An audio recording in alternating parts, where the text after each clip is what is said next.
Hello everyone. जैसा कि आपको मालूम है कि हमारे बिहार बोर्ड एग्जामिनेशन में जो क्वेश्चन 2 मार्क्स का पूछा जाता है उसके लिए शॉर्ट क्वेश्चन जो है काफ़ी इंपॉर्टेंट है। और यह आपका Rainbow part 2 lesson 7 a child is born का शॉर्ट क्वेश्चन हुआ। देखिए फर्स्ट क्वेश्चन है, how are the ways of managing child birth in traditional society useful. कैसे जो पारंपरिक परिवार था, जो ट्रेडिशनल सोसाइटी था, उसमें जो चाइल्ड बर्थ को कैसे मैनेजिंग किया जाता था वह कैसे उपयोगी था। तो the way of managing child birth, जो चाइल्ड बर्थ का मैनेजिंग का जो तरीका था इन ट्रेडिशनल सोसाइटी परंपरागत परिवार में आर यूजफुल, यह काफ़ी उपयोगी था। Because they are accepted culturally and collectively, क्योंकि इसे स्वीकार किया जाता था रीतिगत और सामूहिक। Mothers do not have the psychic burden, उस परिवार में ट्रेडिशनल सोसाइटी में जो माँ होती थी उसके पास किसी तरह का साइकिक बर्डन नहीं होता था, मानसिक बर्डन नहीं होता था। नेक्स्ट क्वेश्चन है, pregnant women in traditional society does not feel that she is alone. Why. पहले के परंपरागत परिवार में जो औरतें होती थी, जो प्रेग्नेंट औरत, वह अपने आप अकेला महसूस नहीं करती थी। क्या कारण था, व्हाई। तो देखिए, pregnant women in traditional society, जो परंपरागत परिवार था उसमें जो औरतें होती थी प्रेग्नेंट, डज नॉट फील, वह ऐसा महसूस नहीं करती थी दैट शी इज अलोन, कि वह अकेली है। Because she during her pregnancy, क्योंकि वह अपने प्रेगनेंसी के दौरान is helped bye her husband, अपने पति द्वारा मदद की जाती थी, और भी जो रिलेटिव्स थे उनके द्वारा देख रेख किया जाता था, उनका मदद किया जाता था।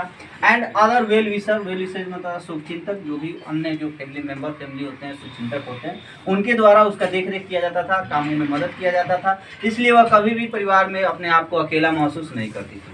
नेक्स्ट क्वेश्चन है, व्हाट इज द सुपरस्टिशन, माने होता है अफवाह, मिथ्या, associated with acquiring a new clothes, जो संबंधित है नए कपड़ा से। एंड इंस्ट्रूमेंट में होता है औजार, for the baby before the birth, जन्म से पूर्व जो बच्चे के लिए इंस्ट्रूमेंट की आवश्यकता होता है, जो क्लॉथ की जरूरत होता है, एक्वायर होता है। यह कैसे जो है मिथ्या है। तो देखिए, एक्वायरिंग ए न्यू क्लॉथ, ये प्राप्त करना नया कपड़ा एंड इंस्ट्रूमेंट, औजार, और बेबी किसी भी बच्चा के लिए बिफोर द बर्थ, जन्म से पूर्व, इज बैड लक, यह उसका जो है बैड लक माना जाता है। वन ऑफ गॉड चिल्ड्रेन, यहाँ ध्यान दीजिएगा, गॉड चिल्ड्रेन यानी कि भगवान के बच्चे कहने का अर्थ है कि जो बिना इस मॉडर्न टेक्नोलॉजी के जो ट्रेडिशनल सोसाइटी में जन्म लेते थे, भगवान भरोसे ही होते थे। तो जो भी गॉड चिल्ड्रेन थे, सॉट इनटू द वर्ल्ड, वे आते थे इस संसार में विदाउट क्रीप और नैपकिन्स। क्रीप माने होता है, नोट कर लीजिए नहीं जानते हैं तो, क्रीप का अर्थ होता है पालना, जिसमें बच्चे को खिलाया क्या कहते हैं इसको, खिलाया जाता है। और नैपकिन्स माने होता है वह कपड़ा, रुमाल को भी बोलते हैं। तो बिना पालना और बिना कपड़ा के बच्चा जो है इस संसार में आता है। फोर्थ क्वेश्चन है आपका, what is the truth of anthropology that the writers talk about, जिसके बारे में लेखक इसमें बात किए हैं।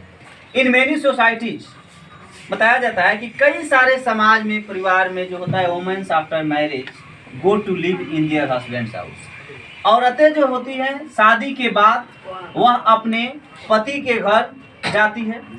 But they are not accepted as the members of the family, लेकिन उन्हें उस परिवार का सदस्य तब तक स्वीकार नहीं किया जाता है until they have born a child, जब तक उसे कोई बच्चा नहीं हो जाता है। It is the truth of anthropology, और यह मानव शास्त्र का सबसे बड़ा ट्रूथ है, सबसे बड़ा दुर्भाग्य है। Thanks for watching. आपको नेक्स्ट क्वेश्चन का नेक्स्ट वीडियो में मिल जाएगा।